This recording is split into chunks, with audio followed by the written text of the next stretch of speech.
Squatting deep is a fundamental human movement that should be available to pretty much everyone. There is an argument to be made that some populations and genetic backgrounds simply can't get into a deep squat because of their morphology of their pelvis and hips. And this is perfectly okay and acceptable, but that doesn't mean that they can't get into at least a decent squat. Most people should be able to get into a relatively deep squat. And if that doesn't mean it's fully ass to grass, so to speak, that's okay. It should still be below parallel. In fact, for so many years before toilets were invented, this deep squat position is how we went to the bathroom. And that's why squatty potties, if you guys are aware of those, are so effective, is because it places us in a deeper squat passively, which allows for those natural products to slide out. If you look at someone in a deep squat, they have a nice upright spine and they're often not hunched over. The reason for this is because their pelvis can access the joint actions needed to go into external rotation with this sacrum bone right here tipping back. You can see that that would result in a nice flat and upright spine. Now go ahead and try a bodyweight squat right now and see where you're at.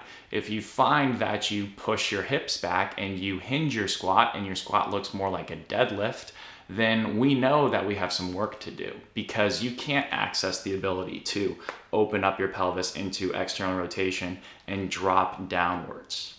The reason why most people get stuck at about a 90-degree or parallel squat is because their pelvis is forward in space, so they can't bring the pelvis back to access those deep squat mechanics of the pelvis. One of two things is usually going on here. The first is that the sacrum bone is tipped forward into flexion, so it can't tip back and then allow for the pelvis to open up. The second thing is that the pelvis as a whole unit is just dumped forward like this, so they can't find the ability to bring their pelvis back in space and drop down into a nice deep squat. What you'll see in both of these cases past about 90 degrees is they're going to roll their hips underneath them. And the reason for that is, let's say this person is stuck here, they're going to need to find a way to get deeper in the squat to access this counter nutation mechanic. So what they're going to do is they're going to roll their hips underneath them in an attempt to find that counter nutation. The reason why I'm so passionate about getting people to squat correctly is because it's an indication that they can access all the joint ranges of motion necessary for proper human movement. When we walk, run, jump, sprint, or do really anything, we need to be able to go through differing actions of internal rotation and nutation of the sacrum, as well as external rotation and counter nutation of that sacrum. So if we can go through a nice deep squat and own it and not just fall to the bottom, that's an indication that we can go through nutation and counter nutation respectively as necessary. So if you feel like a deep squat is not in your wheelhouse right now and you're struggling to get into just past a 90-degree squat, then here are a couple of things that we can do to really pattern in a nice upright squat and make sure that we can own it and then have those changes last over time. This first position is actually a single leg position, and I love this for opening up squat depth and getting people to get deeper into hip flexion, meaning that their hips are sinking below the level of their knees. The reason why this is so effective is because it's going to allow you to bring one side of your pelvis forward, which counter-nutates and externally rotates the side that is forward to a significant degree. I'm holding a weight in between my legs here because it's just another reference and constraint to allow my pelvis to open up on that front side without me having to think about it. But you don't have to do that if that's uncomfortable for you. If you don't have the coordination to do that, what I would recommend you do is just do it on a couch or on a staircase and make sure you can hold on to something comfortable. Because we're already in a large degree of hip flexion on the front side, it's going to be very difficult for us to treat this like a traditional lunge or split squat. So I want you to feel like you're really leaning on that front heel and you're making sure that you're pushing back through that front heel to return back to where you started from.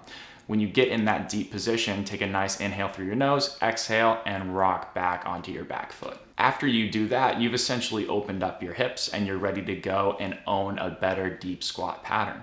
So what I would recommend you do is use a band or cable machine like I'm using here in a Zercher squat position. If you feel like you need the extra depth, place a couple of plates or some sort of elevation underneath your heels, which will allow you to squat even deeper. So in this position, the weight is actually pulling me forward. So I have to keep my rib cage back over my pelvis, which is stacked. So I don't really have the opportunity here to arch and extend my low back, which would push my pelvis forward in this position and prevent me from getting a nice deep squat and again accessing these counter nutation and external rotation mechanics. So that's why I love the front side load here, pushing us forward. So it's a reference for us to stay back. Do about 10 reps here and make sure that you're controlling and owning the movement. Another way we can do this, if you don't like the Zercher position, is we can just hold a weight in a goblet squat position on the front side of our body, but we can have a band attached or anchored to something sturdy and pulling our low back forward into extension.